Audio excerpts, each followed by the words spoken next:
Shit. All right, I'm on now.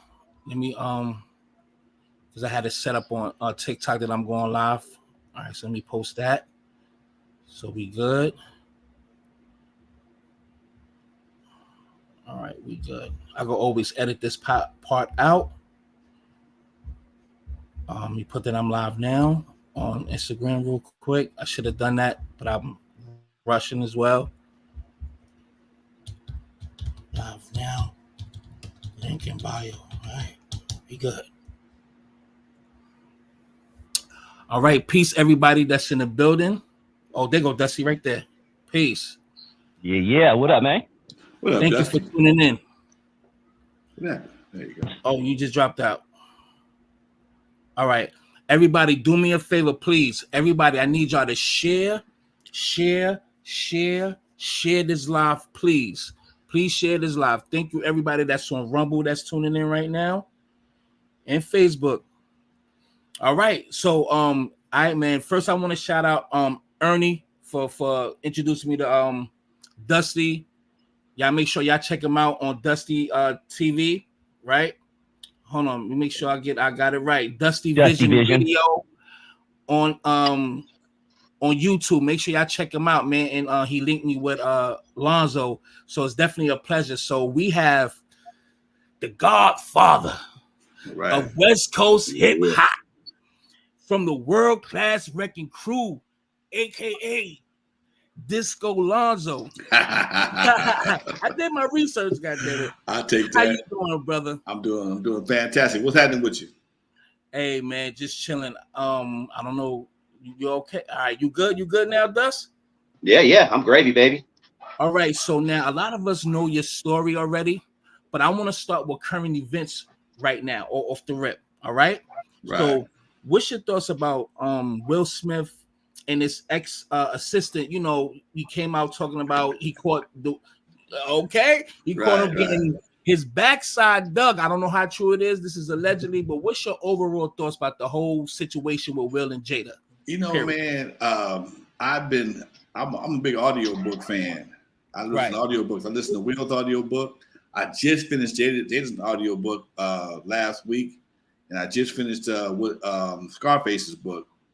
And listening to Will's story, listening to Jada's story, ain't no telling what might be happening, man. I can't speak on it allegedly. You know, I know it was kind of weird that one of his first movies, he played a character like that, you know, did something like that. I forgot the name of the movie, but that was 6 Degrees of Separation. 6 Degrees of Separation, right? That was one of his first movies that he did when he was coming to the game.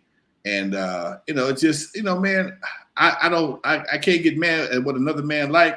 It just, if you're gonna do it. Don't play with it. I mean, but you know, it is what it is, man.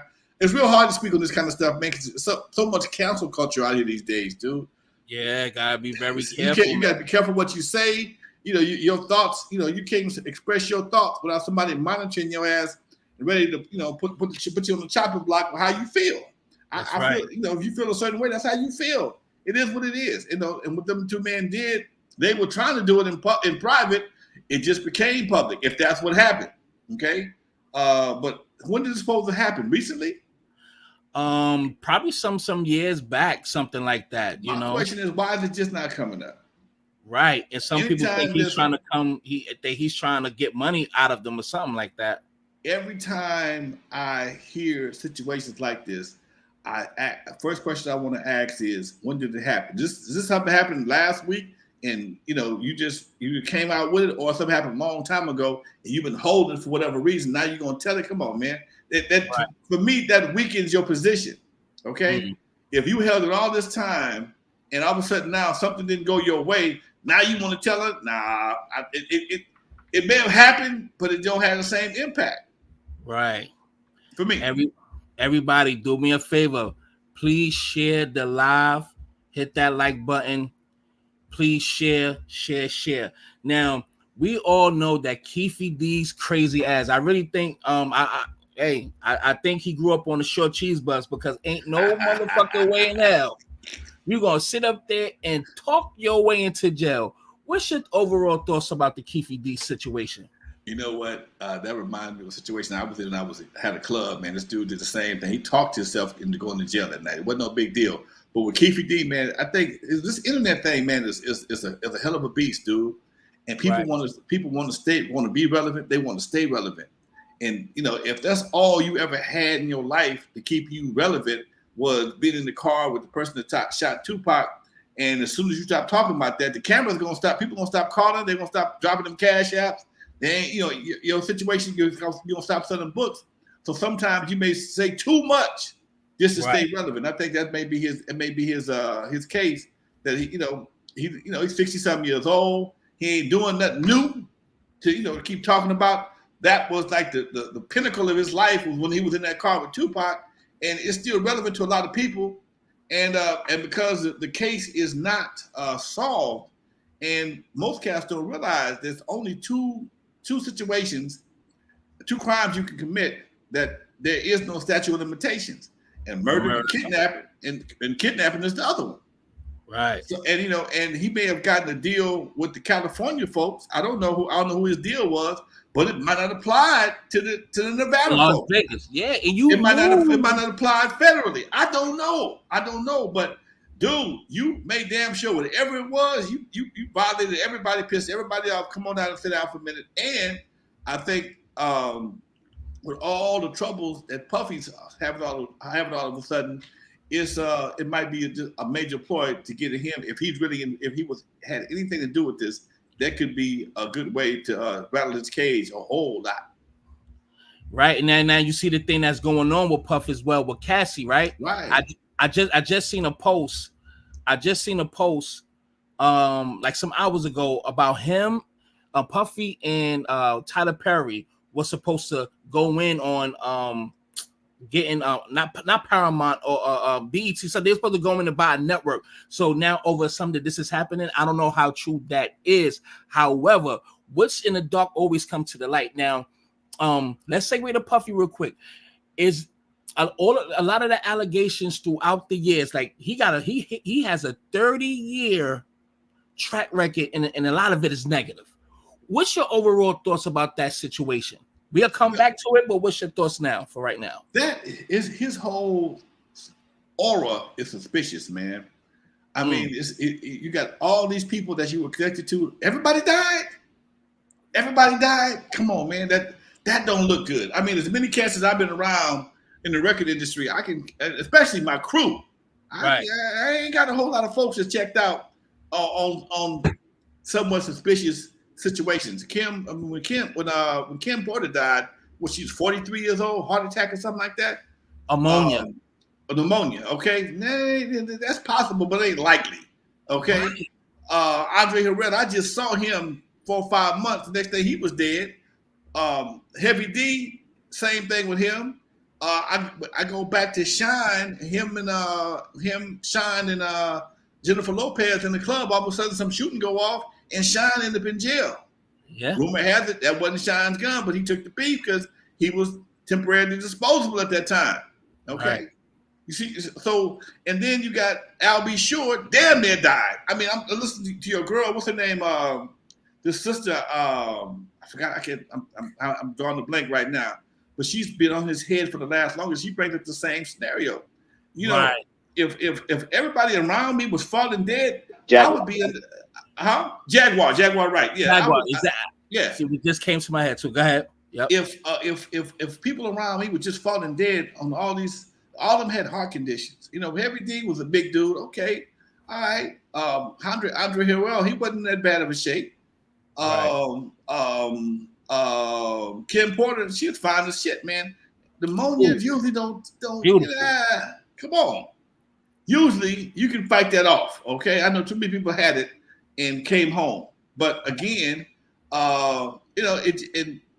it's just too much suspicion. Too much is then all of a sudden this thing with Biggie. I mean, Biggie's situation still got issues. Okay. And now you involved in this Tupac thing, dude. It's a lot of stuff going on around. He's the common denominator. He's the common denominator. That's what it is.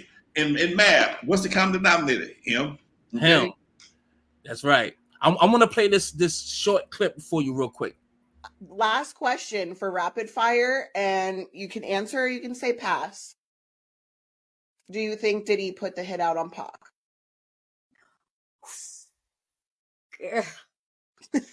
Was a loaded question. No pun intended. Pass. Okay, let me say this. You know damn well we can't talk about that shit because, you know, people getting murdered in the streets is a real thing. But I did spend a very, very one of the most interesting nights of my life with Suge Knight, and I did ask him who killed Pac. And I also hung out with Biggie's mom at the Duets album release, and I asked her who killed Biggie. Did they answer you? Yeah. Now you the OG, you the triple, quadruple OG out there. Now, I can ask you any questions. Is all how you want to answer it. What she just said, I'm pretty sure somebody you done got a whiff of something that happened with this dude, far as Pac and goddamn Biggie. What's your thoughts? Something that you can say on this dude, because he's the common denominator, man.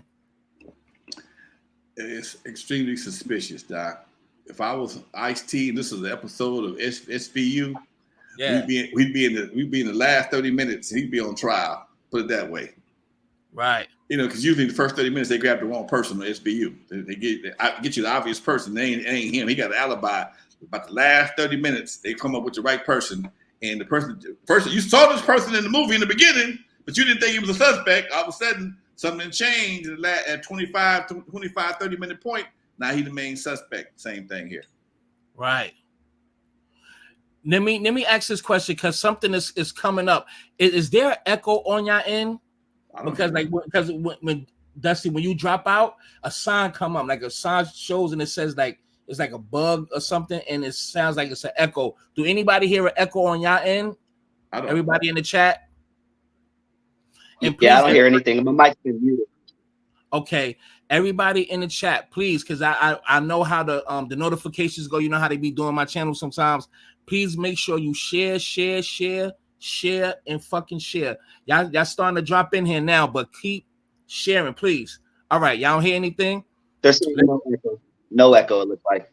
All right, let's keep it pushing. All right. Let me just play this since we was talking about Keefe D real quick. And then we gonna I'll pass it to Dusty, then we go to these questions. Heard you got whooped on about 3 times already in there. And I got that confirmed from a very, very good source. But nothing major, just, kicked, stumped, hit. Nothing like he's going to get one of those dudes in the pen, find out how he was saying that they soft. Yeah, that audio's still out there. You better call Vlad and try to get it pulled down.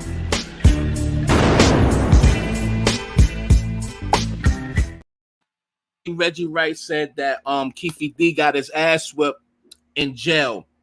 Did you get the memo on that? And what's your thoughts on Reggie Wright, period? Didn't get the memo. I try to stay out of that bullshit, man. Some shit I just ain't in my lane. I put my blinkers on. I stay in my motherfucking lane. That ain't my lane, dude. I do other shit. Reggie Wright, good dude, man. I've been knowing him since he was a youngster. I mean, his daddy went back in the day. His dad was security for Doodles when I had Doodles back in the day. I didn't deal with Reggie too much. I knew him. We met, and he's done my podcast. Nothing but respect for him. He's been through some things. He's done some things, and like I said, my relationship is primarily with Reggie Sr., and which is they're totally different. There's father and son, different people. Right, and then we've been hearing that. If you could clarify, what's the difference between Senior and Reggie? Because a lot of people call this nigga a goof, and I actually interviewed him too, like 2 months ago. Everybody, y'all go run them fucking numbers up on that interview that I did. I did have it on private for a while, though. I'm not gonna lie. But what's the difference between them two? And Junior. It's the difference, man, between Macintosh and Android, man. They're different operating systems. The old dude, Pops, when Reggie Wright Sr., when he was with me at Doodles, I brought him on the team because he knew everybody. He knew all the players. He knew all the gangbangers. He ran the gang division for the Compton Police Department. And, people respected him and knew that, hey, man, every situation wasn't going to get you locked up. You might get a warning. You might get a talking to. You might get cuffed up and let go. Whatever the case may be. Same reason why, even in me, I couldn't deal with the death row situation. When Reggie Jr. got involved in that situation from an employment situation, and he got real deep in there. And money is very tempting, dude. The power is very tempting. At the time when he was doing that, that was the thing to do. That was the thing to do, to be a part of death row, to be able to run death row. Oh, come on, man. That was the number one label in the country, and to have any involvement with it was a major achievement, especially coming from the CPT. I can't speak on another man's judgment. I chose not to do that, and that's become not because I'm a punk. I just, some things ain't in my lane, dude. That's right. I respect it. All right, let's get into your story, and I still have some more current events, but I'll bring that later on during this interview. So now, I know you said this numerous of times, but for the viewers, and maybe that's some that don't know your story, give us your history or brief history and background in this music industry, like your involvement in this. I got a few bars I'll drop on that right there. For those who never heard of me, I'm the first one to put Dr. Dre in the surgery. I stuck Ice Cube in the freezer till he got cold. I owned the Eve After Dark Center Field Super Bowl. In the movie Straight Outta Compton, they played me like a hater of rap. Don't believe that Hollywood bullshit, because it was all cap. My history goes deeper than most of y'all will ever know. But just remember that NWA stands for Not Without Alonzo. Keep it real. Talk your shit, goddammit. I hear that. Now, since you said that, because they did say they try to depict you in the movie as a hater of hip hop. Talk about that. Let's dive straight into that. Couldn't happen, Doc. I don't want to hear that shit. I don't like that shit about here. Never happened, Doc. When the truth be told, first person that bought Curtis Blow a ticket to California, Lonzo. First person that bought Run DMC to Eve After Dark, Lonzo. First person that had his own independent label, one of the first people to have his own independent hip hop label on the West Coast, Lonzo. Now, what I did not do, and this goes back to the operating scenario, Macintosh versus Android. Right. Growing up I'm a triple OG, quadruple OG, got more stripes than a zebra and a tiger. Okay. Growing up in the 60s and 70s, the word nigga was never a term of endearment in my growing up. That's right. I didn't agree with the word niggas with attitude. In fact, Cube wanted to call his group when he was with me, CIA. They wanted to be criminals in action. Right. You gotta understand something, man. This is what you gotta understand. Lonzo is 8 years older than Dr. Dre. He's 12 years older than Ice Cube.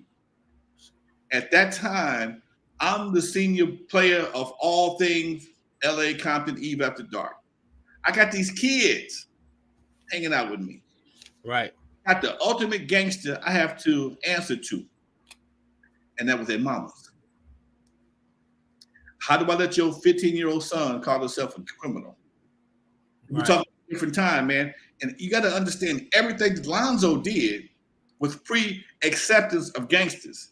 Gangsters had not become a part of the culture yet. We were still having a good time. Jerry Curls was very luxurious. We wearing hard sole shoes to parties. We looking like house party. We ain't got the boys in the hood yet. So my whole MO was totally different from everybody else's, and that's something that folks fail to realize.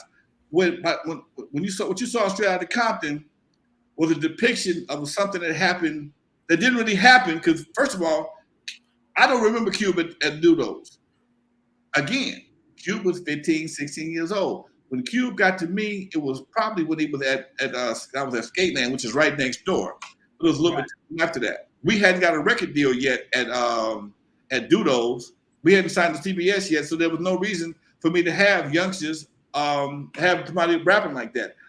We still rapping for the party, not for the pride.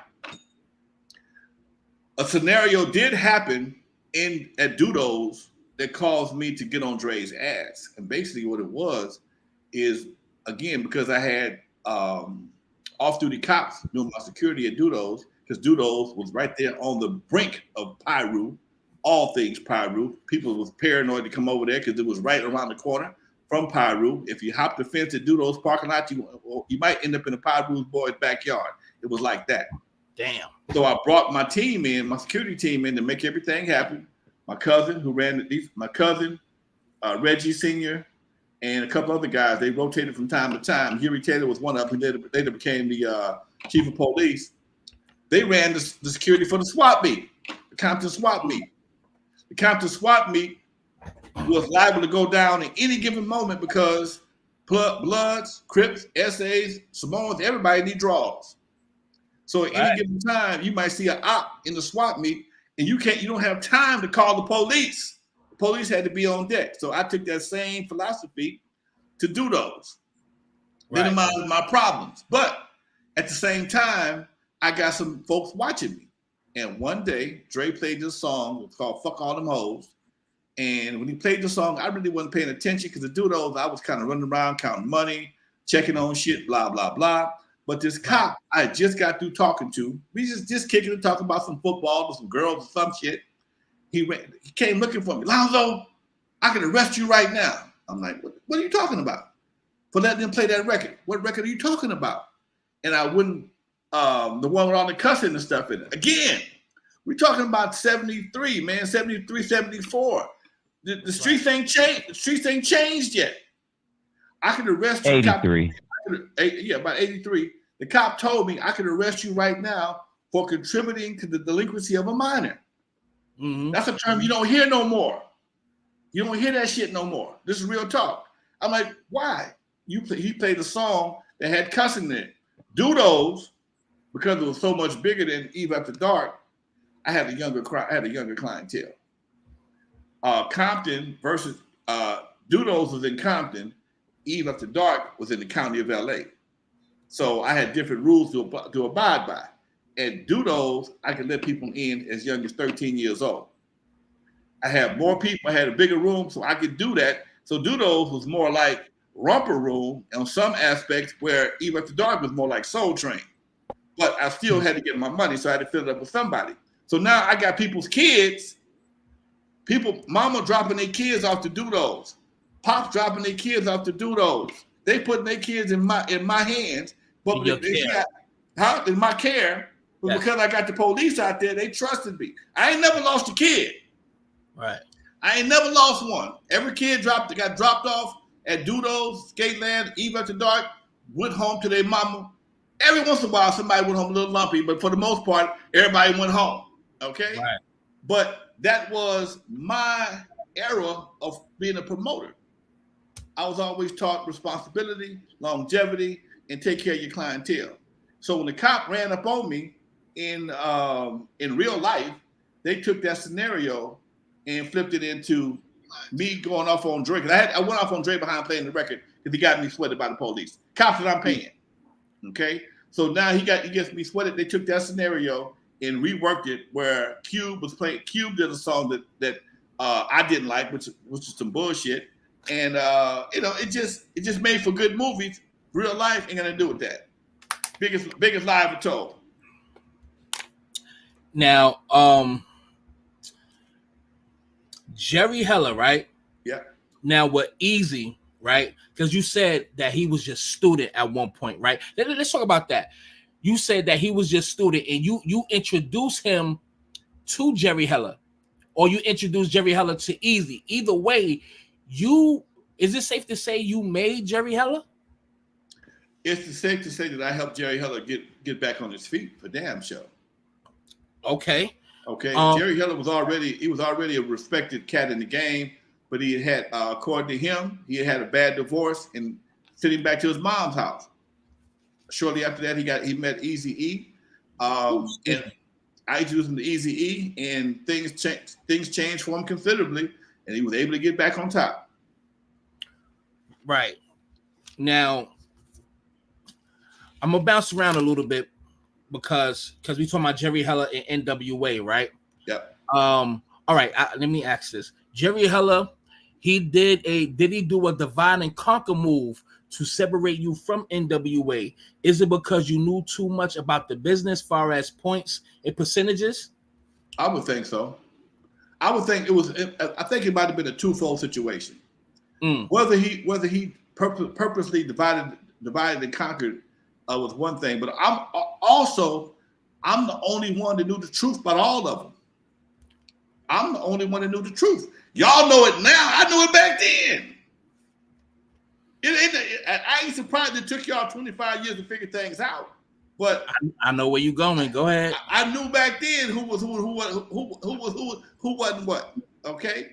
But again, if you got somebody like me around back then, thank God we didn't have the internet, because if I start talking back then, it might not ever happen. But again, so yes, I feel like I was peeled away from the crowd, from the crew, because I'm already, and I had a nightclub since I was 22. I'm 28 now, 6 years nightclubbing. I was a DJ before that, doing my own business, bank accounts, businesses, the whole 9 yards, paying taxes. So I wasn't an expert in the record business, but I knew enough about business that certain things didn't make sense. Now, everybody, please make sure you share. You just said this is a dope sit down. And put that the star seat, excuse me. Please make sure you share. Everybody, make sure you share. Hit that like button if you haven't. Hit that like button. Before I go to TJ a question, I'm gonna piggyback off what you was just saying, because you said in the interview, you said, and this is when you were speaking about Suge, more of like when Ruthless, when they was going down.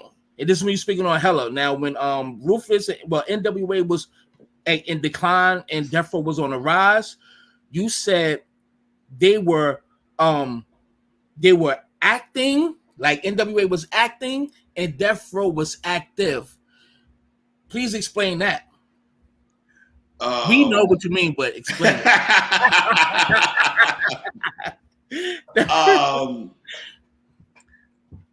Now, hold on, wait, because you and Cube, y'all cool now. We cool. We never had a problem. I don't want you to answer it and y'all go back on bad terms. So it depends on if you want to answer it or not. No, I can't recall me and Cube ever being on bad terms. Cube speaks of me very highly on a regular basis, and I would never say anything against him because we ain't got them kind of problems. I'm not going to create them kind of problems.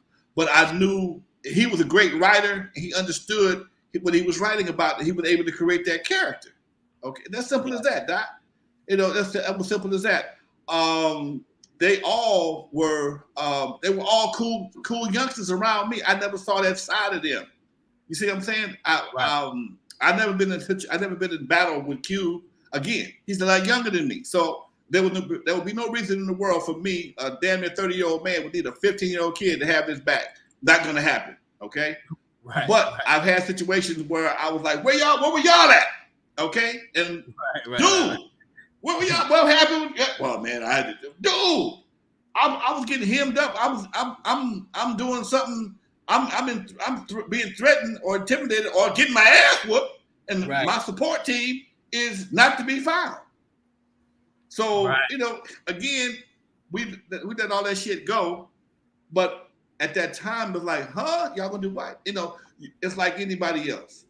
You got kids, these kids, you know which one of your kids can do, capable of what they're capable of doing.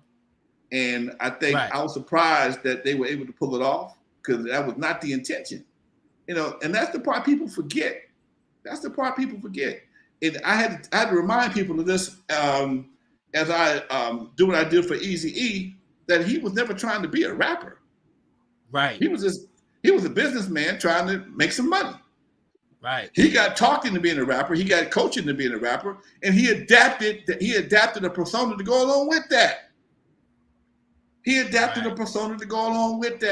he did some crazy shit. He understood how to go viral before even going viral was even invented. It wasn't even done yet. There was no internet back then when he was doing his thing, but he knew how to wear them crazy ass straight jackets, the eyeglasses with one lens missing. Took his ass to the White House, had dinner with the president. Yeah, remember that shit. That shit went viral. Right. That shit went viral. I had to do. That was a smart ass move, man. I had to shake his hand on the shit, and we laughed about it. So it wasn't like, you know, I understood what he was doing. I understood what they was doing. But again, in the world of hip hop, where the problem comes in at, in the world of hip hop, people take you for your lyrics. Right. What come out your mouth goes in their ears, and they think that's who you are. And that's the problem I think we have, and even today, is folks don't vet the artists to find out are you really who you say you are, or you just saying that because you think I want to hear that. That's the difference. But I say this too because look, just since we done stepped in a puddle of water, let's get a little wet. Pause. So I remember you selling pictures of Dre in the sequins in the makeup to Eazy E for the Eazy E album cover, right? That's a dusty. I don't want to throw you up, but yeah. I did it. I understand, Alonzo. If I didn't, I'm gonna tell you, I ain't no shame of my guy. I did that shit. Right. I did it. Look. Okay. Go ahead. I'm sitting up here. I think Jerry called me. Alonzo, you got any old pictures of Dre? Yeah, I got something. What you need? I need some pictures of him, Dre. You know, clowning. Okay. I got a bunch of pictures of all of them. Dre, the other down in the queue. Well, everybody from Wreckin Crew, put it that way. And what's the ticket? Oh, we got $1,500 for you for a picture. Shit. What you need? Okay. Sure. What you need? We're talking about the 90s. I didn't know they was few. I had no idea they was few. Huh? Money back then was real money. No inflation. It was real money back then. Wasn't no cryptocurrency. This is real. I'm gonna come out and get this check. And I'm like, okay, cool. And they clowned him with it. And I did feel a little bad because the way they clowned him. But again, I didn't because shit, man. You know, it's really hard to even speak on it these days because shit be getting all twisted up on the internet. So I'm gonna leave that alone. After I say this, if you have any questions, Dusty, you can go right in. But because you said this earlier when you was talking about the Jerry crowd, because I watched the interview you did, I fell out. It was good, like how you said it. You was like, I had a Benz with a cell phone in there. I had a house, a beeper, and the Jerry curl was moist in the motherfucker. Yo, I fell out. Yeah, that's what's up, King. That's what's up, man. I'm an 80s baby, so I seen that shit in Brooklyn and in New York, so I knew how it was. But you know what's crazy though? What I find crazy, man. Curtis Blow had a Jerry curl. That's right. Eazy had a Jerry curl. Yeah. Egyptian Lover had a Jerry curl. But the only people get clowned for Jerry curls is World Class Wreckin Crew. I don't understand that shit for nothing in the world. Jerry curl was the hottest fucking hairstyle in the world back in the 80s, and the only people that get jammed behind that is us. And I'm like, did you see? Yeah, I don't like that either. That's not good because did you see these niggas' hair? Why was my hair? I never understood that. I know our music is considered soft as of today, but one thing about me as an artist, I ain't never rapped to impress nan nigga. Okay, right. I ain't never tried to get no nigga to respect you. I'm trying to get your girl. I'm trying to get you on the dance floor. I'm not trying to do none of that bullshit. I'm not trying to impress nobody but the women, dude. And that was the difference between my era and the current era, or era that they morphed into. Right. Do you have anything to add on, Dusty? Yeah. You know, I want to go back to something that Lonzo talked about earlier about bringing Run DMC and Curtis Blow to LA for the first time. That's huge. But can you go more into that, Lonzo? And can you also include the story of LL Cool J wearing a wrong color at your club and wrong color, getting run off? Well, at the eve, about 1982, I think it was, it started to slow down. We had a hell of a run for a good little while, hottest thing in the LA. Other shit started popping up, so I decided I'm gonna bring in some hip hop acts. Curtis Blow had Christmas rap. That was the hottest thing going. It was a couple years old, so I brought him in. We did the show called the Christmas Rapping. Did okay, and a couple of things happened that me and Curtis became friends, and Davey DMX, Curtis's DJ, taught DJ Yella how to scratch. Okay? Everything was cool. Russell, he called me on the phone. Hey, man, I got this new group, and my brother and this couple of his partners. I want to get them to LA. I'm like, well, dude, who are they? Run DMC. They wasn't kicking ass yet. They hadn't hit yet in LA. What year was that? Man, this got to be 82, 83, dude. Okay, they had not hit yet, and I'm like, what you want for them, man? Give me $500, 3 plane tickets, and 2 rooms. $500, 3 plane tickets, 3 round trip tickets, and 2 rooms. Fuck it, I do that because my competition had an event. I was gonna bring him in on Saturday. Here's where the shit started. I was gonna bring him in on Saturday to counteract my competition, Uncle Jam's Army. They said, man, we got something else to do in Pomona. Can we do your thing on Friday? I said, well, cool. I'll make a killing on Friday. I'd have to eat Saturday because that's how it is in the game. We all got the same clientele. Right. They came, played the Eve After Dark, and Ron does this drop the mic shit. Still do it today. Drop the mic, and my mics wasn't all that great. He broke my brand new mic. I bought the motherfucker for him. Okay, right. He broke the motherfucker. Pissed me off. Okay, pissed me off, and I'm like, fuck these motherfuckers. Then he wouldn't play for my competition the next night. Oh wow, that's crazy. Me and the brother that ran Uncle Jam's Army got into an argument. I said, dude, how you gonna just take my group like that and not kick it on the rooms, hotel, and airfare? It doesn't mean fuck you. So we got into it. To this day, to this very day, his people and my people still debate on who did what. I did every goddamn thing. And like I tell them, you may have saw them there first, but they were at our club Friday, and they just went to your clubs, and their event Saturday, which was much bigger than ours. So that's the story. Anyway, make a long story short, man, Russell and I developed a relationship, so I'm bringing Axe in. He gave me Dr. Jekyll and Mr. Hyde, which was Andre Harrell, and his partner Alonzo. I forgot his last name. Yeah, and then later on, I was working with Greg Mack, and he brought me LL Cool J for Dudos. And Dudos is all red team. Okay? Oh, shit. And LL had on the wrong color shit. And they had to get him up out of there. Yeah, they was good. They was gonna get at him. I mean, if it's not too much, if you can go a little bit deeper than that, but if not, that's fine. But what they pressed him, or he's seen how rowdy they was in the crowd, and he had to go out the back door. He saw this was not a good look. I might want to get the fuck up out of here. Okay. Right. And but other than that, because see again, hip hop ain't it ain't the big dog yet. It ain't the big dog. It's still trying to get itself together. So ain't nobody got no name yet. Right. I'm bringing in right behind that. I'm bringing in Midnight Star, and they kicked ass. But they didn't perform. They just came, walked across the stage, signed some autographs, got the fuck on. New Edition had them come by. They had this fish grease. They wasn't but 15. First trip to LA, packed the joint out. No problem with them. My biggest problem was getting them cats, getting them into the limousine. So when you have, again, when you on the cusp of something like hip hop, man, the stories sound kind of crazy because everybody's established. They're multimillionaires now. When you seeing 17-year-old kids who ain't got bus fare come to your venue, need water, need some place to stay, need whatever the case may be, and then they become fucking celebrity superstars, and then they forget about you. It's a little bit different. Right. Yeah, that's crazy, man. And and here's the question: have people been questioning your status as far as you being the godfather of West Coast hip hop? You know who questioned me the most? Who? Motherfuckers from Los Angeles. Motherfuckers in the comments. People in the comments, huh? Motherfuckers, yeah. Nigga, you don't know nothing about me. Okay? Again, my last song was in the 80s, man.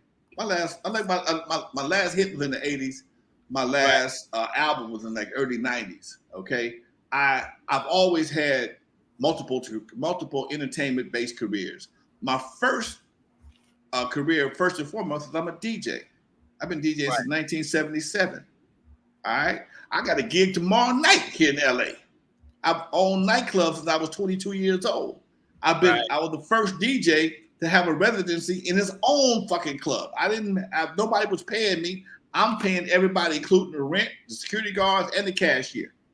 I own my own record label. So when I started Crew Cut Records in 84, 85, I was like, man, I'm not gonna let y'all have all this fun without me, because I was always, doing stuff in high school and elementary and college. I was an actor in college. I took acting in college, high school.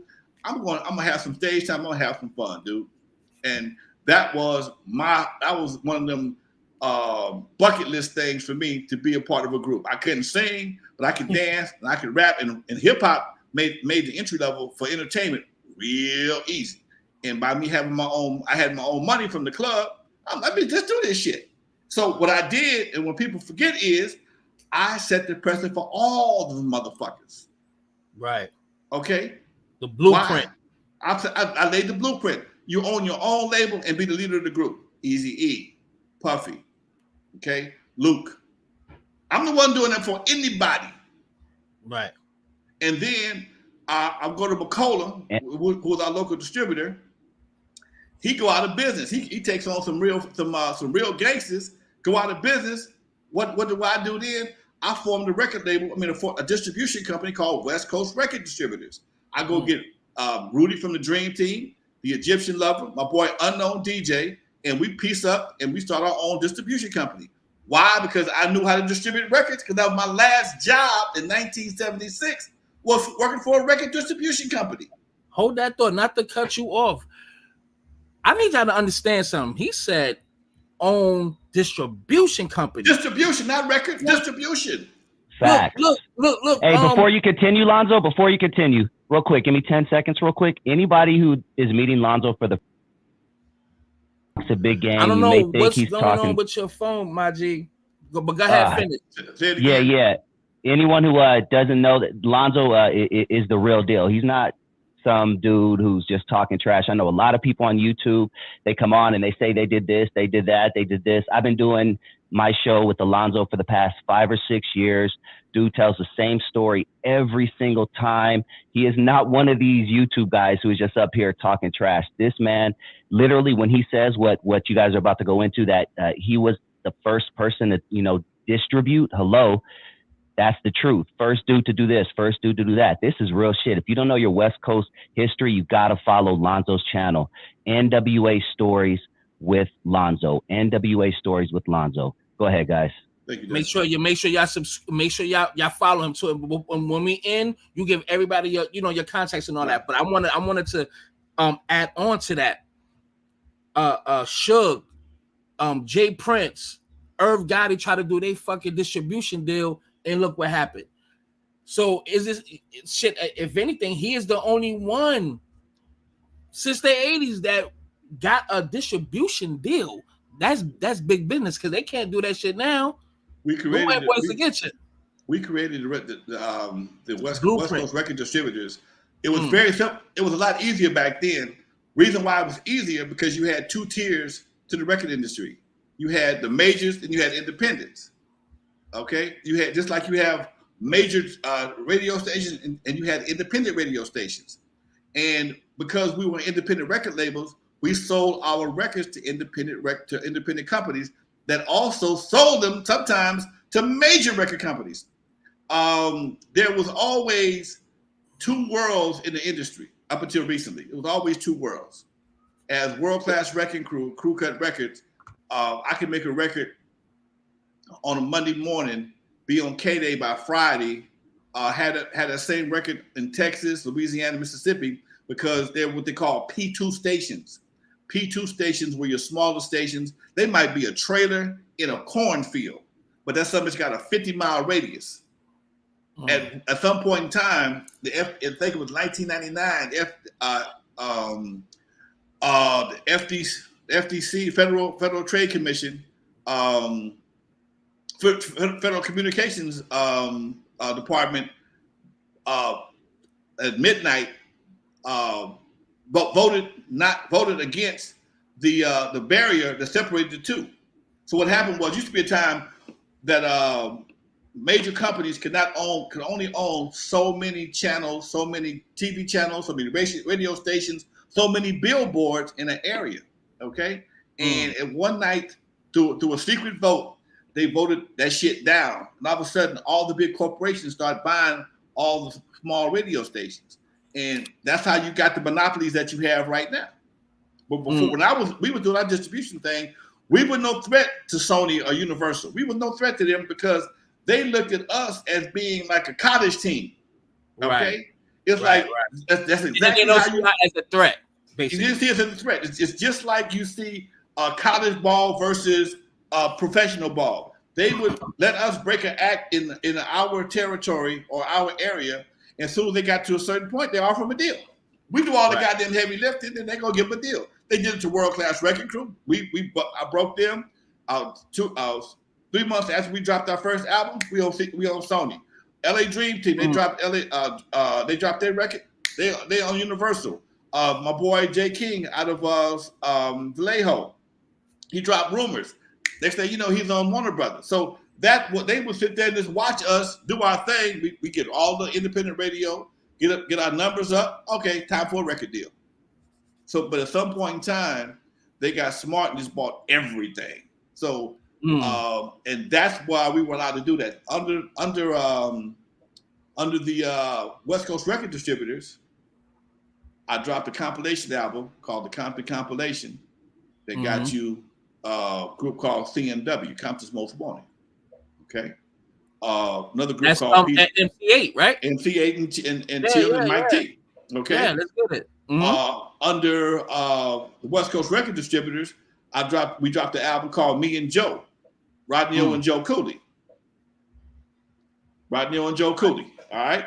Under the West Coast record distributors, we broke JJ Fad's song Supersonic.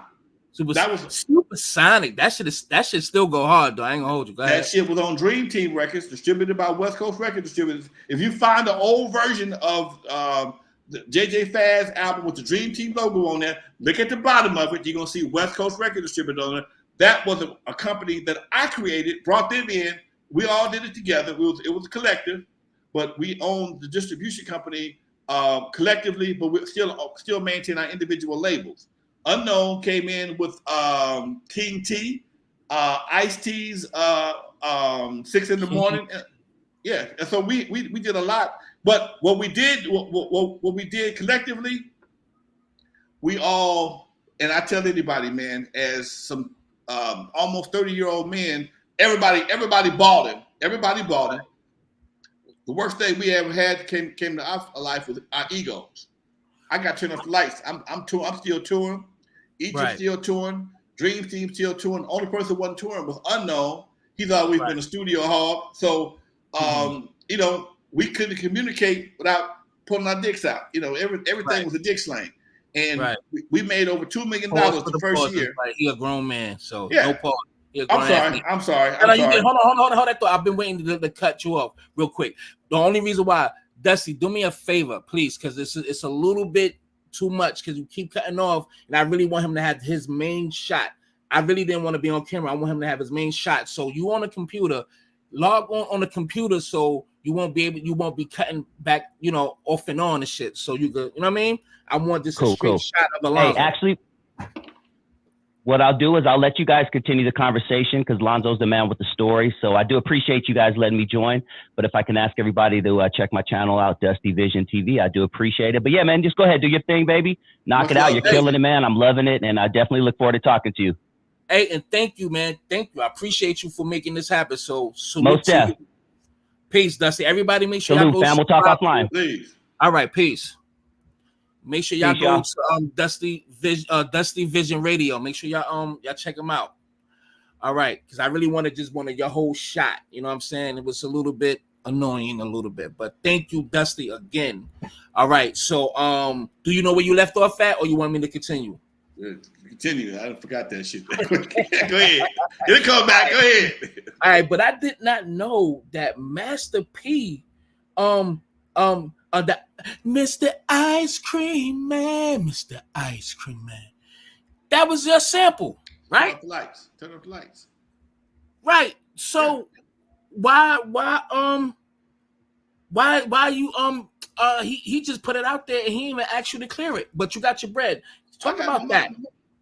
Well, at that time I was dealing with some folks out of down south, and they asked me, had I heard this record? I'm like, no, not really. They sent it to me and said, but it does sound familiar. That shit sounds very familiar. And we verified he had sampled Turn Off the Lights. And after some negotiation, they tried to get. I'm gonna tell anybody who's an artist, if you're gonna use a sample, go talk to the people up front. Yeah. Go talk to them up front, because once if it becomes a hit, nigga, ain't no conversation. Yeah. Give me my money. I want it all. Why am I gonna discount my money because you stole my shit? That don't make no sense. So when he came to me, it was already at $500,000, almost $500,000 records. I'm like, well, man, can I get what I'm gonna give you something for? You can't get no. Give me mine. Give me my writers. Give me my publishing. So okay. How much percent? You took 90 or you took 100? Took 75. All right, that's not bad. You still get the majority. They get 25. Yeah, I took 75. Yeah, I get 75. Shit, and go ahead. So yeah, that was and again, here you got another guy from down south watching what I do, started his own label, leaded his own group, became an artist, started his own label. That was a trend that I set off before anybody. Okay, being the label owner and part of the group. That was Alonzo trend. Okay. So when people ask about my credentials, then you have to really sit down and talk to me like you're doing right now and ask the questions to really understand how deep I go in this game. Like I said, my history goes deeper than you'll ever know. My last job was 1979. My last paycheck I got from a company. I do a lot of contract work, but as far as actually going to somebody's job and punching the clock was 1979. And at that last job, I worked for a record distributor. So my job was to call record stores. That's what they call people. Hey, man, I got the new Earth, Wind, and Fire. I got the new Isley Brothers. I got the new whatever. And I had a list. I had a list of people I had to call every day. And when I got fired, I took my list with me. I don't know. I just grabbed the motherfucker. It was a couple of years later when I went back to it. I started making bootleg records, underground mixes, and I started calling people up. Hey, man, I got this record. And my voice, you can tell my voice is pretty distinctive. And hey, man, ain't you from somewhere? Yeah, I don't work there no more, but come on by. And I go by there, man. I started selling records, dude. And I had my own little distribution network between the swap meets and all the mom and pop stores. They were my accounts. I had my own distribution network, and everybody that started making records at that time, Eazy, whoever else came around, start coming to me. Hey, man, how you get into the swap meet? Well, understanding the record game, records are one of the few products that's 100% returnable, which means if you give me something, I pay you for it, and I can't sell it at a certain amount of time, either give me my money back or give me a new piece of product. And if I don't know you like that, I'm not going to pay you for it until it sells. So I had to go in and co-sign for certain people because I had the relationships. And that's one of the things I did for Eazy when he wanted to get into the swap meets. Hey, man, Mr. Park, Mr. So-and-so, this is my buddy, blah, blah, blah. Come on here, give him a shot. Same thing. Greg Mack, this is Eazy E. Now, he got customer on the record, man. We got to fix this shit. So I had to go back in and reverse some stuff. And all these things I was doing behind the scenes to get people put on. Right. I was never into the gangster lifestyle. That's not my thing. That's not my forte. You can tell I'm an energetic, fun-loving cat. I like to smile and tell jokes, and I like to chase chicks. I'm not trying to look over my shoulder all the time, dude, especially about something I said on the record. And that's just my get down, and that's the way I roll. So, but I ain't opposed to helping somebody do something. Hey, man, here go the framework. Build the house that you're going to build. It's all the same framework, whether it's a mansion or a damn a mobile home, same framework. How you gonna put what your roof gonna look like? What your interior gonna look like? And that's basically what I did. Man, that's dope, man. This is a lot of history here, man. Everybody, if you haven't hit that like button yet, please do. Please share that we on. All right, I got a few more questions, and if y'all have any questions as well, I put it in the chat boxes. I have it pinned up if you want to ask questions and all that stuff. So it's up to y'all. But now you said where I'm at.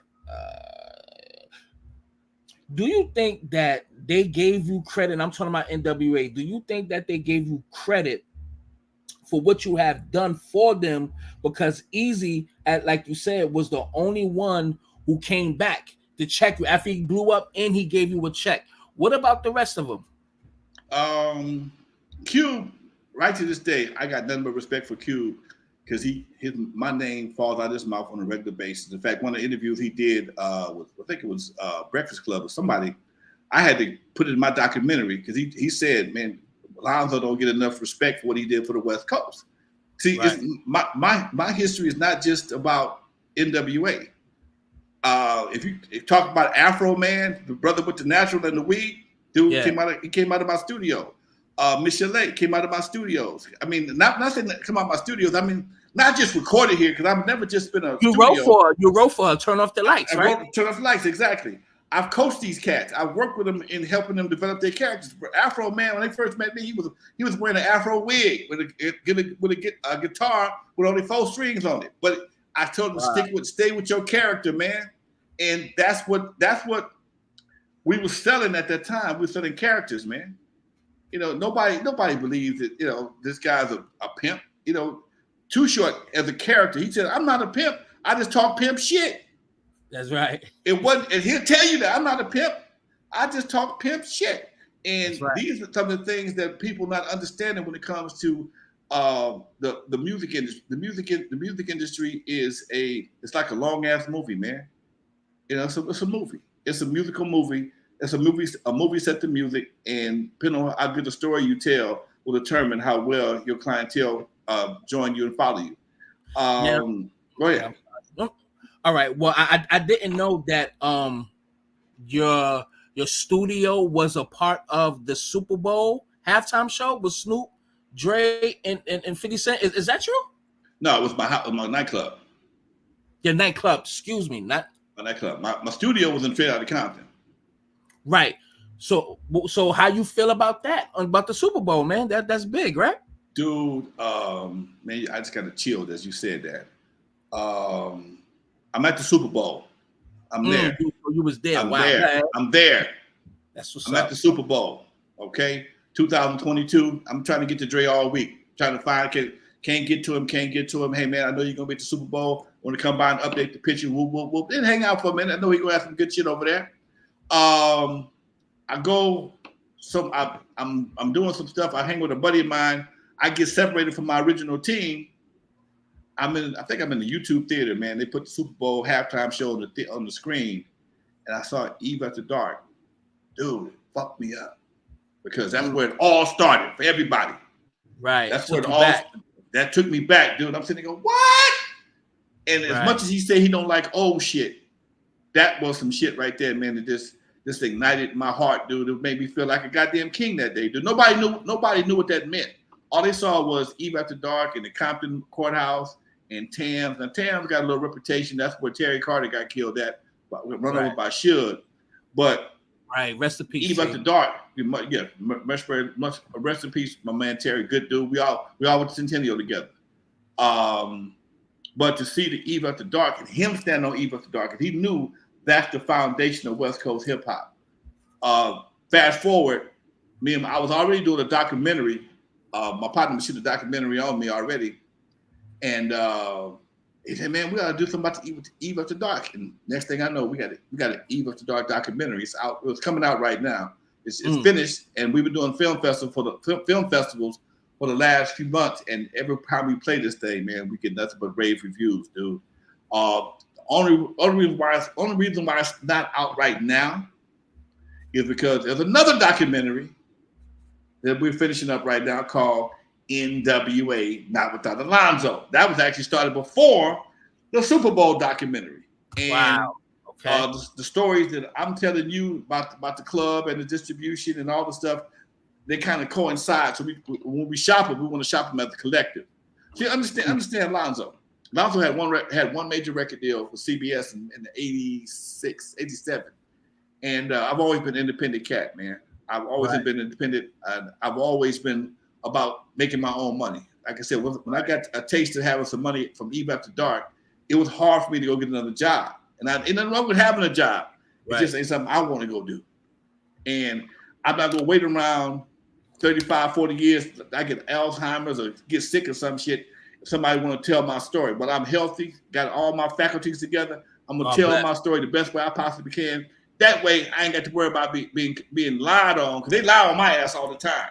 Or either they lie on me or they minimize my shit. Oh man, he was just a friend of Eazy. Nah, I was more than just a friend. I was the guy he came to when he wanted to start a record company, showed him how to make records, took him to my graphic designer, made the Ruthless logo, took him to my lawyer, and got him got his first Ruthless contract, introduced him to Jerry Heller, okay, introduced him to Greg Mack, introduced him to Audio Achievement Studios, where he did all this recording at.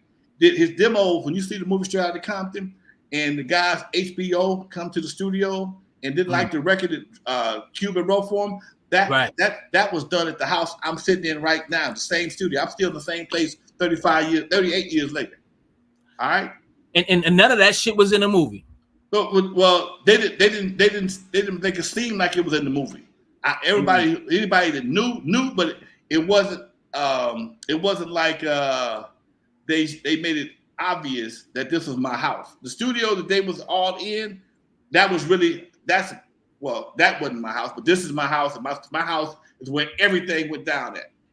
I'm the one Boys in the hood is always hard. They did it. The demo was done right here in the studio, and like I said, Jerry Heller was trying to had a potential movie deal, and that's how the song came up. And Eazy got coached. As I said, Eazy never wanted to be a rapper. He was trying to do some other shit, and Drake talked him into being a rapper. And once he figured out how to do this shit, he adapted it and came up with a character that was so controversial and so crazy. Everybody had to roll with it. This little short dude talking all this shit. Right. That's why I fucked with him. I'm sorry. And he was, like I said, he was the only one that ever came back and just kicked it up. Hey, Lonzo, I come out the studio, office. I got a project for you. You know, he got in trouble with Compton a couple times when Omar Bradley was the mayor, and they had to get some shit straightened out. And hey, man, here, take this right here. Appreciate you. You know, I ain't never done that no place else. Right. Ain't nobody else did that. Right. And that's why I always had love for him. Now, yeah, that's crazy. So that definitely goes into this question here. Like, you know a lot of history from the beginning, and that you have what is it that you haven't told the world yet? Excuse me, involving NWA or whatever. Because you definitely are a treasure box of history. Like, what is it that you never said yet? I mean, it all depends on what you want to say or whatever. But what is it that we haven't heard yet, far as everything? I never thought, like I said, it would catch on the way it did. Again, they were kind of ahead of their time, right? When they started doing this, we was on. Well, I'm gonna back up. Let's think about two movies right quick. House Party with Kid and Play and Boys in the Hood. Okay, right. We went NWA, Dre, Yella went from House Party to Boys in the Hood. Like, nigga, how y'all gonna do that? How the fuck you do that? Okay, and it was just Boys in the Hood, House Party. Whole movie got 3 gangsters in the movie. Boys in the Hood. Everybody a gangster except for Ricky and the brother got Cuba Gooding Jr. and the brother got killed. Everybody else gangsters. Right. So that's how fast the street changed. But again, when I'm sitting there watching and I'm seeing this, I know the players without the jerseys. Right. And I'm like, is this really gonna work? And hey, it worked for them. I can't get mad at them. They made their money. This is a perfect time to ask this question. Did you see the soundbite of Special Ed on Drink Champs? And he said, when NWA came out, they was the destruction of the black community in hip hop. Because you just made a correlation to House Party and Boys in the Hood, how it just switched the dynamics and the influence. Do you agree, or what's your thoughts on that statement? Look here, they had an impact, but right. This art imitates life, and life imitates art. Right. At one point in time, I went to Eve After Dark. I could wear a suit. I could wear my hard sole shoes, carry a briefcase, chase girls all night long, and have a good time. When the streets changed, I had to start wearing jeans and sweatshirts and tennis shoes because everybody wanted to fight everybody. Right. The streets changed. The NWA didn't change the streets. And this is what happens when you don't understand the history of the hood. Yeah. You got to understand the history of the hood. When I was coming up in the hood, going to junior high school, we had job training back then. I can weld right to this day. I'm welding in the 9th grade. I'm dealing with woodwork, print shop, welding, metal shop. We building go-karts, all kind of shit. Auto shop, the whole 9 yards. In the 9th grade back in the late 60s. They took all that shit out of the schools. When I was a kid coming up, 1975 when I graduated. Yes, I'm an old as shit, okay? When I graduated in 1975, a lot of people that I went to school with got jobs at the post office, got jobs at General Motors, got jobs at various companies around the world. I was supposed to go work with my daddy at Caltrans because you can get a job out of high school, just a high school education, high school diploma, go work for one of these companies, work there 25, 30 years, get you a pension, drive you a deuce and a quarter, and live happily ever after, okay? Right. But at some point in time, somebody decided to take all them jobs out of the community, except for the ones that was mandatory, like Caltrans, but ain't no more General Motors in LA, ain't no more tire. When General Motors left, guess what? The tire company left. And they ain't got no cars, they don't need no tires. So then they replaced all that shit with drugs. So now folks still got to eat, folks still got to do what they do, but meanwhile the product has changed considerably, and we always had gangs, we always had dope, but it wasn't until the 80s when the dope and the gangs got together. Because see, when I was a youngster, dope was for old dudes. Because who can afford a $30,000 key of dope, man? Cocaine was $30,000 in the 70s, man. Look, go to any movie and watch any cocaine movie. Yeah, that's like 30,000, 40,000 for that 30, shit. 40,000 in heroin. That was not a teenager's game, man. That was not a youngster's game. But and something else, youngsters were not allowed to be around folks that did drugs. Right. You couldn't be around, man. Shit, come on, dude. So as the dynamics of the street started to change, and then the price of getting in the business got dropped when we went to war over there in with the Contras or wherever, I forget, whatever there in South America. And, Contra. And Oliver North them cut that deal. Contra. Yep. And Snowfall, the movie, the real life version of Snowfall hit the streets. Right. To get what they wanted. That was real. It was some bullshit, but the actual overall story was real. So now you blaming NWA for something that the government did. Come on, man. Come on, dude. Yeah. Come on. Now I hear what you're saying. All they did, if you remember what they always called themselves in the beginning, they were just reporters of the streets. They never claimed to be gangsters. They became gangsters later on after Fuck the Police. Look what they was wearing in the beginning, man. They first singles. Express Yourself, Something to Dance To, and Panic Zone. Right. Panic Zone and Something to Dance To could have been a Wreckin Crew record. They were produced by Arabian Prince. They knew those records would get on the radio. They weren't they weren't just coming in banging, kicking ass. Oh, we're going to just tear tape. No. Understand your history. Understand that shit. If you just looking at people just from face value and just looked at it when they first hit, that's one thing. But if you peel back that onion and see, hey, oh shit, look at some of the early pictures of NWA wearing Tams and white tennis shoes and blue shirts and looking. I was teasing Yellow, looking like Pepe Le Pew wasn't damn Tam around his head. Come on, man. It was a whole. The beginnings were different.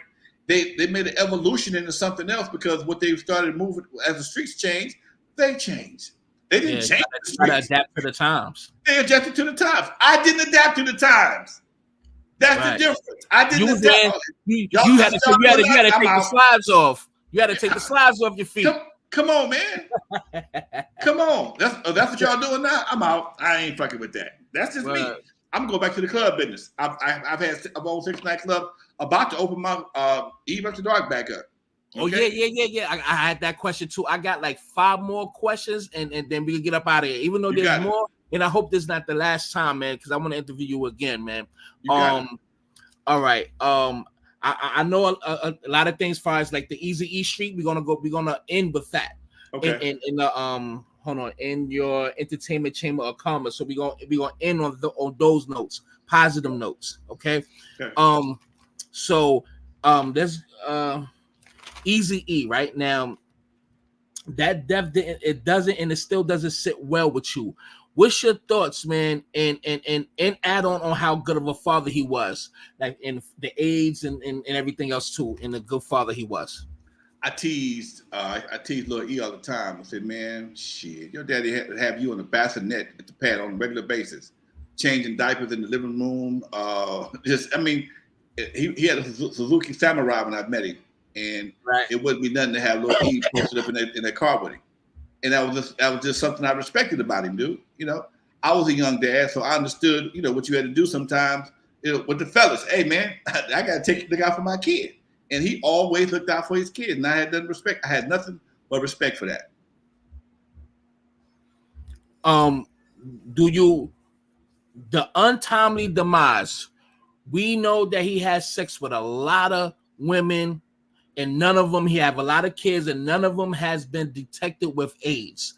He dies within, if I'm not mistaken, it's been a minute, like within 2 months, within 60 days, something like that, if I'm not mistaken. It was real fast. It was just too fucking fast. And we know that certain people, I know a few people who died from that, and they had that shit for years. I would never throw their name out. Rest in peace to them.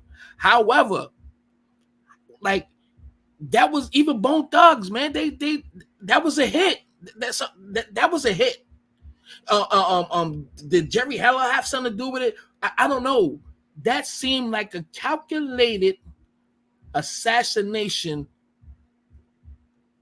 What's your thoughts, man, on that? They assassinated him, man. I don't know why. I never knew why somebody would want to. And that was always the question. Why? I talked to people. I talked to Jerry after he passed, and he eventually sued Ruthless, got his money. He won the case. I never understood why they would do that to him. You know, again, man, it's when you have seen shit like I've seen, you know, it's a certain shit you don't want to fuck with. Right. Some things you just don't want to fuck with. You walk. My cousin said the best way to stay out of shit is not to step into it. And he represented a lot of money to a lot of people. He represented a lot of power to a lot of people. And he was a good-hearted person. That was probably might have been his biggest downfall. He was a good-hearted dude. He gave out more record deals than anybody could think of. Ruthless had a huge roster. Huge roster. Okay, he had a huge roster, and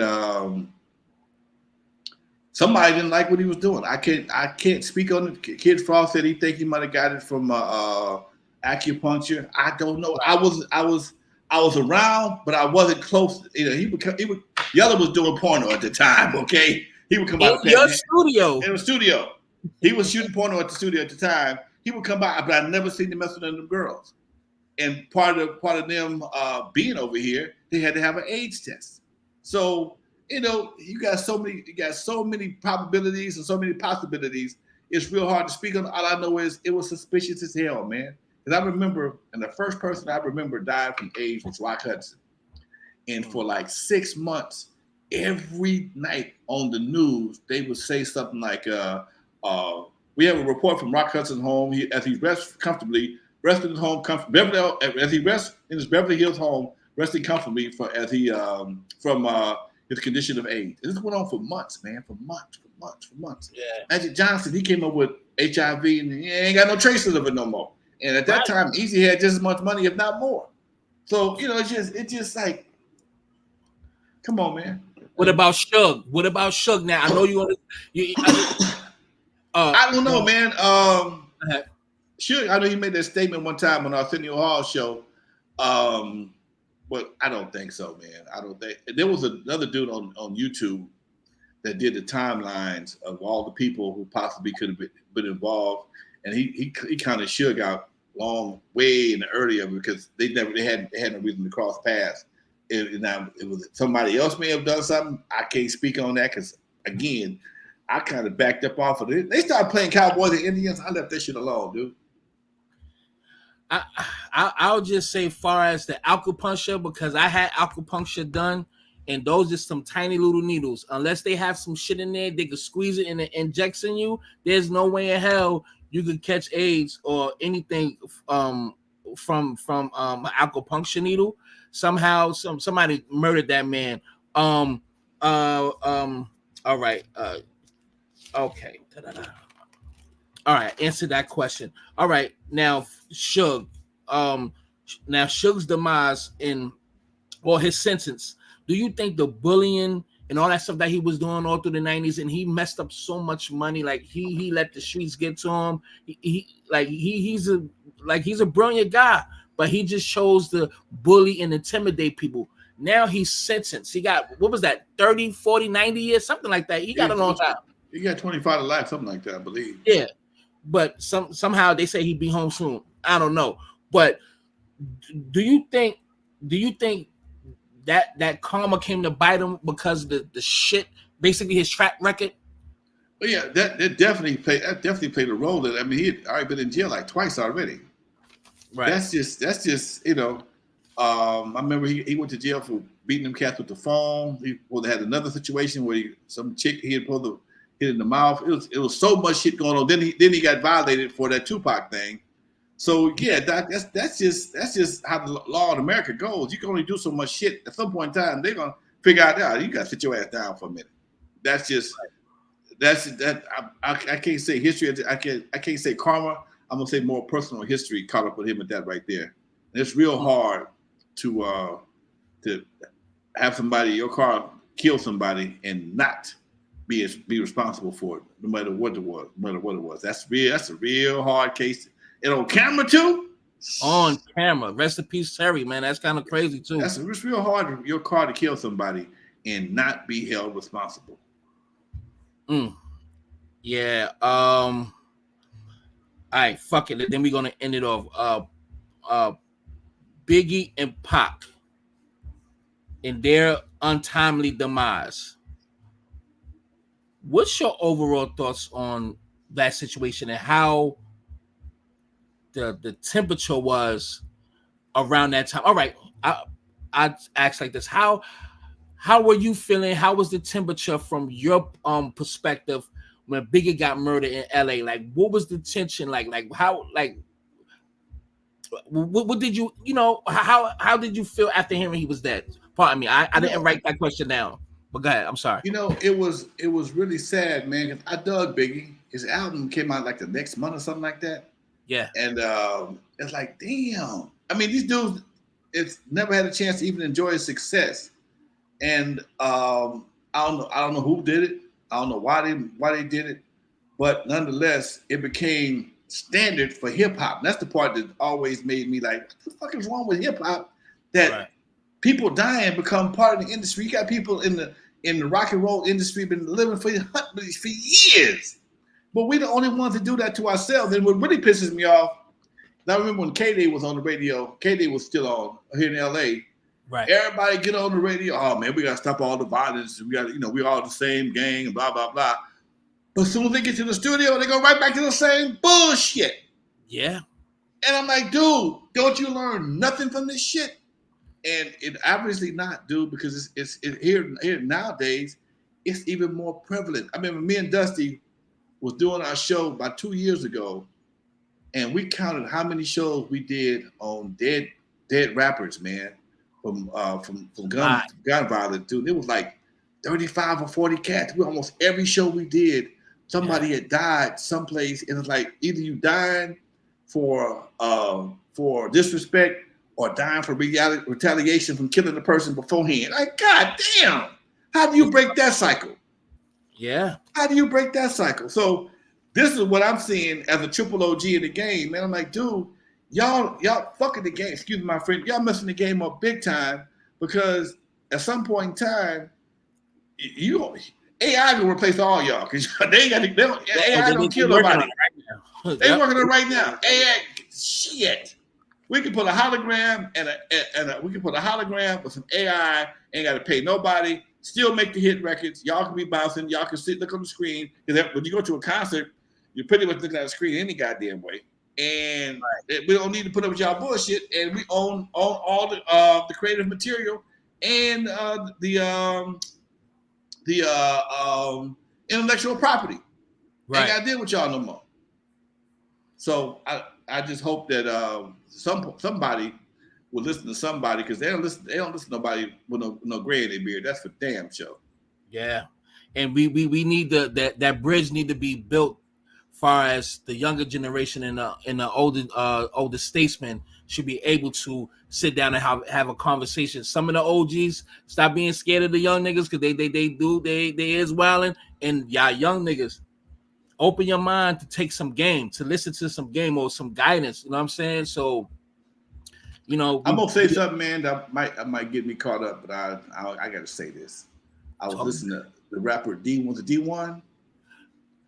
I know where you're going. Talking about Rick Ross. Yep, and Jim Jones. I'm Jim Jones. I'm listening to him, and I'm listening to the conversation, and I listen to some of his music. This music still perpetrates that bullshit. That's not benefit to nobody but him. Right. Okay, not benefit nobody but him, but because you give out some turkeys and some bicycles, that makes it okay. Right. And I'm like, dude, if a white man was doing the same thing to our people, would we be so dismissive and so forgiving?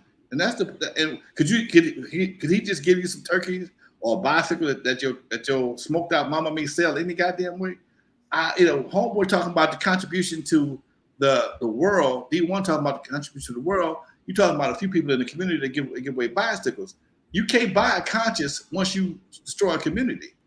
Yeah. You can't buy your conscience back, because if you put something out there that's going to be that damn detrimental to the community, how do you think you're going to buy it back with some turkeys and a bicycle? Kids can't even cook. Kids can't cook no turkey. They can eat it, but they can't cook it. Mom can't buy no bicycle. Would you rather have your kids, your loved ones, or a bicycle? Would you rather have your loved ones or a goddamn turkey? So come on, man. This is the part that I know they know better than this shit right here, but they still want to pull it off because they make good money. They make big money selling out the whole generation, dude. Jim Jones' response was very childish and talking about, my cousin think he put the pause on you and all that, being real childish.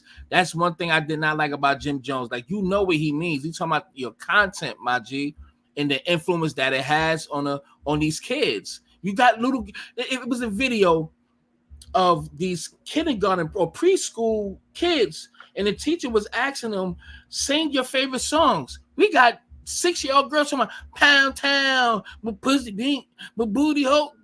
What the fuck? It's the lyrics. Dude, I have a nonprofit I belong to called the Lyrical Revolution, man. Talk about it. We're doing our best to try and impact that, dude. But we know what? Here's some crazy shit. We applied for some grants, right?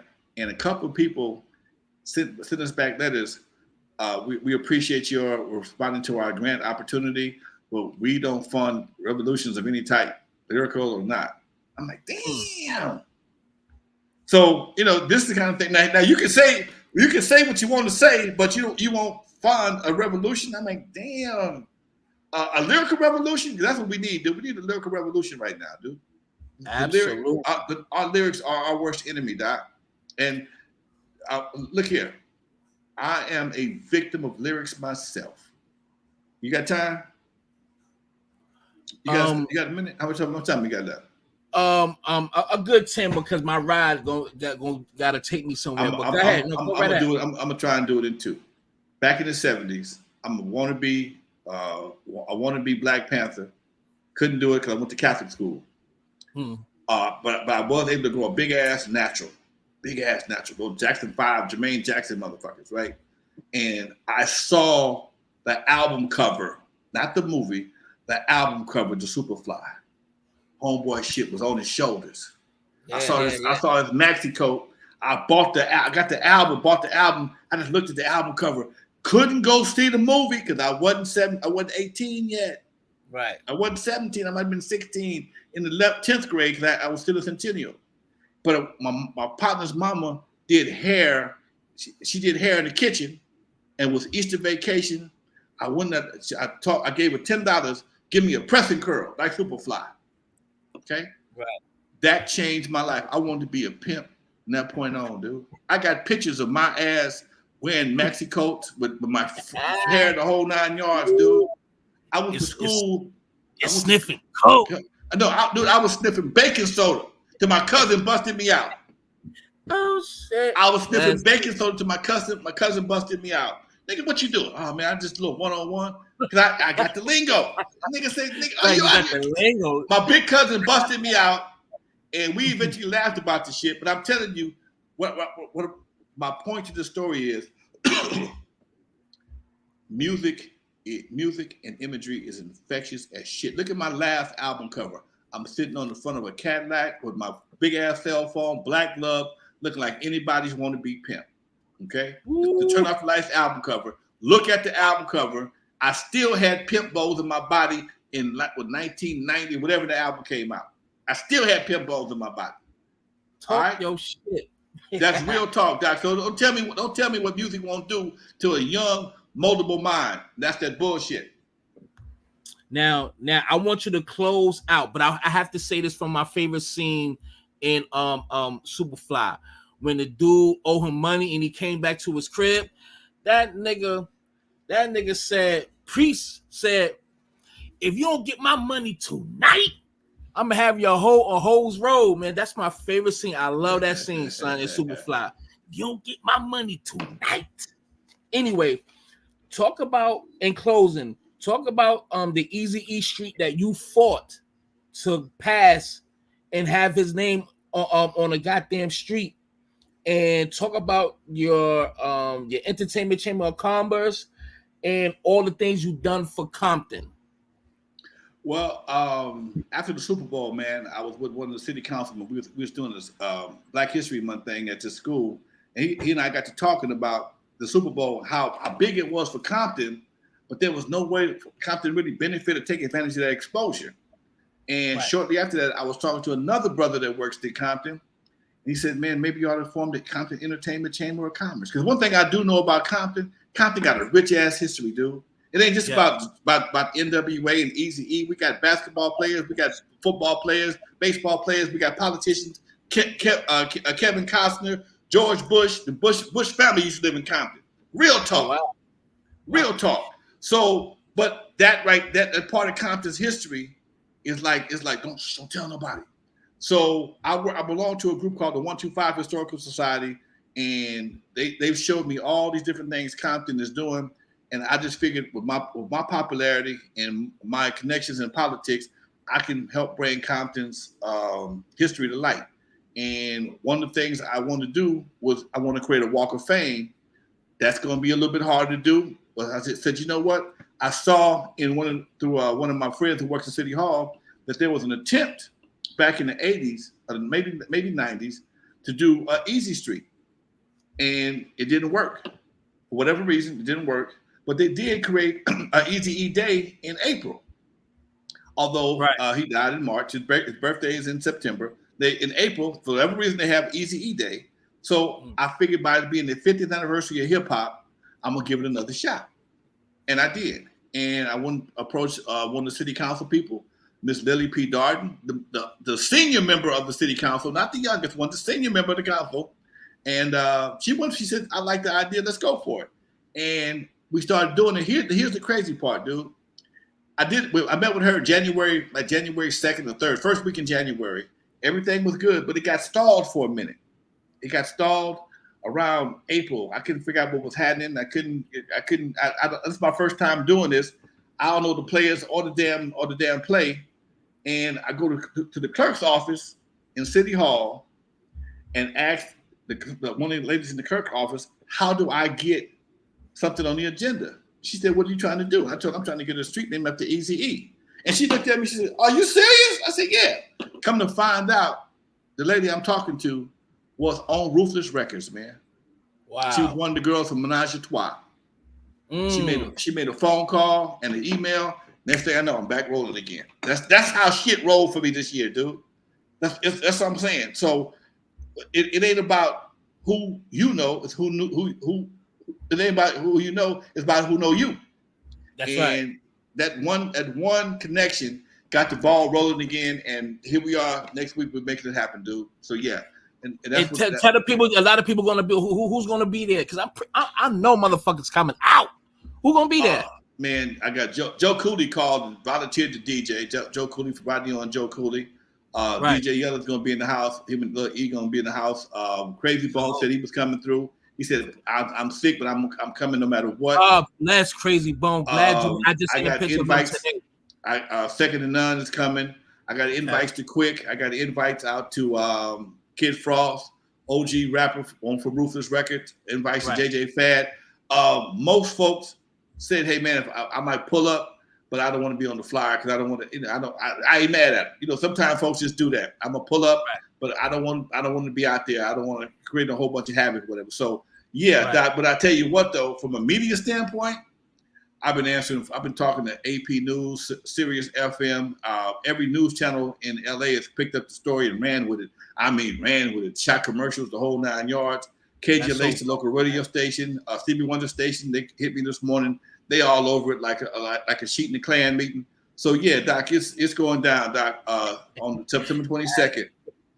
Eazy Street coming to Compton, folks. And I'm also part of the LA, the newspaper in Compton, the Hub City Reporter.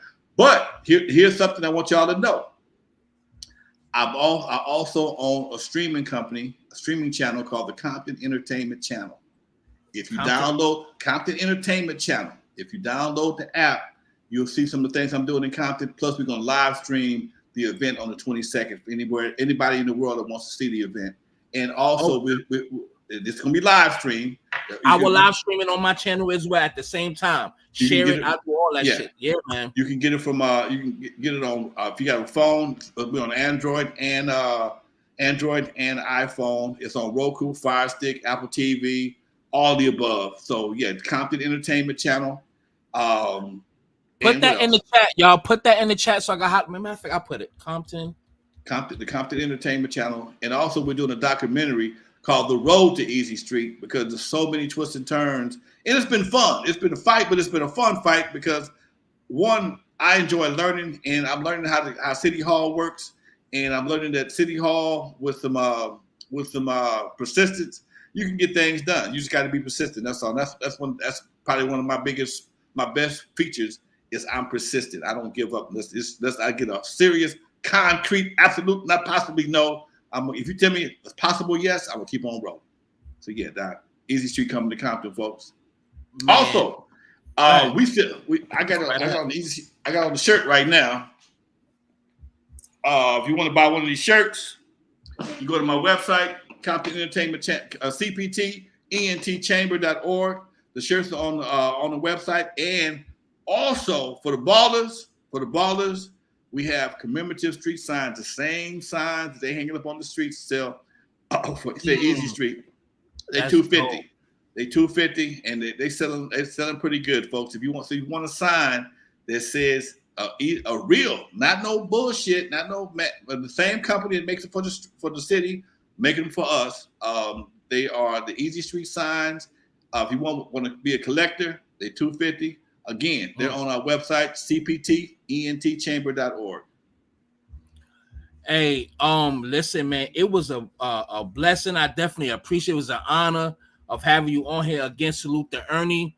and Dusty for making this happen, man. And hopefully this is not the last time. I really appreciate you, man. And you like 65, man. You looking good, brother. Whatever you drinking, Sutter Homes, fucking Stella Rose, whatever the fuck you drinking, that Prince juice, send that shit in the mail, man. I'm 66, Dr. B. Let's get it straight.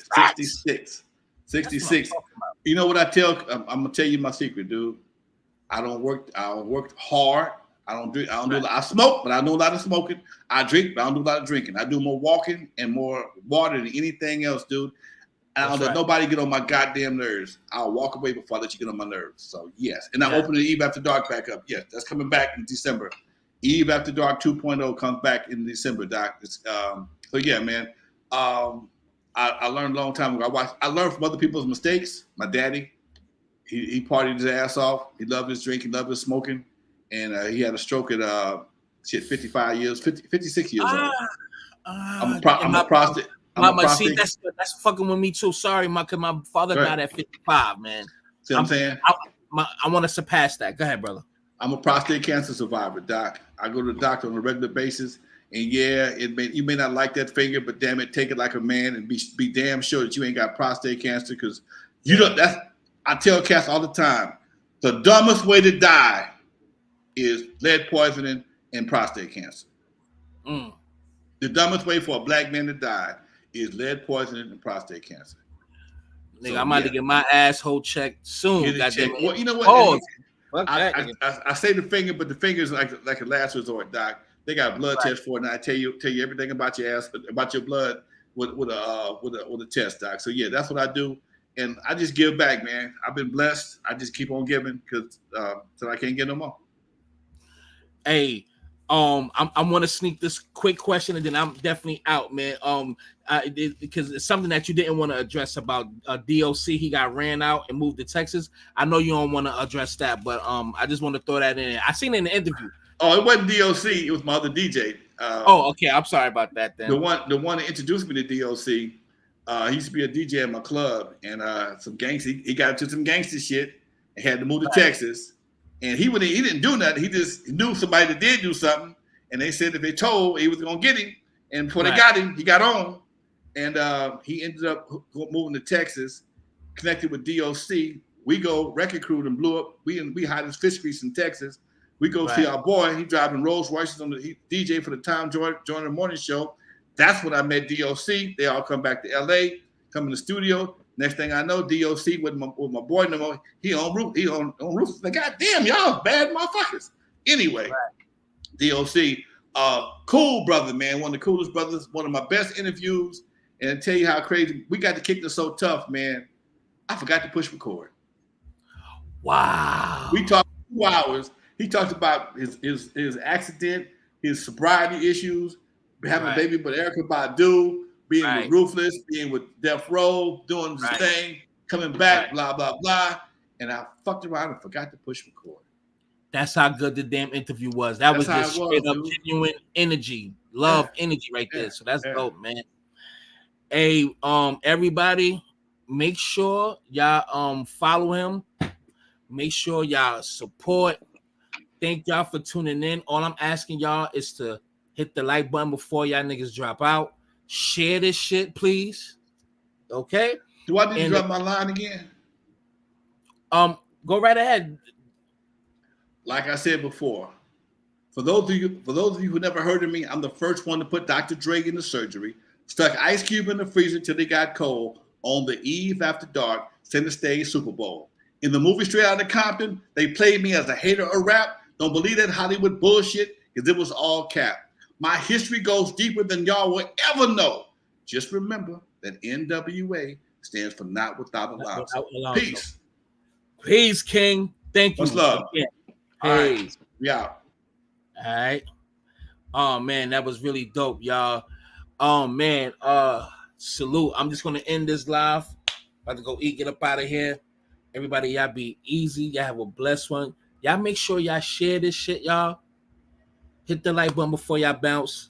Again, Ernie, Dusty, thanks for this interview and this alley-oop. Shit, this shit happened within 24 hours. Like, literally, it took 24 hours to make this shit happen. So, I'm grateful. Some people don't. Some people, it's hard for them to say that somebody gave them the alley-oop and take all the credit. Nah. 2 people made it happen in 24 hours. Salute to y'all. I'm out. Brooklyn to Cali. Love you, brother. You already know. Everybody in the building. Love y'all too. Thank y'all for tuning in. Peace, motherfucker.